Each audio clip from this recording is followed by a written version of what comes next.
Preparation.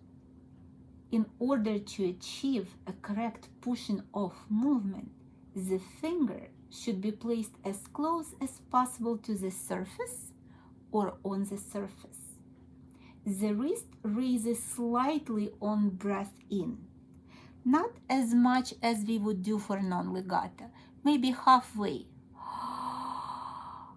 before you're gonna push.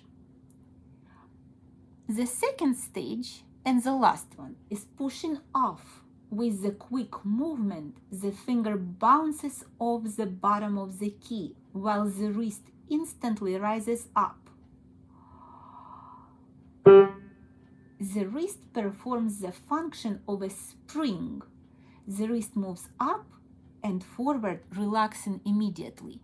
That's where relaxation and second stage fuse together.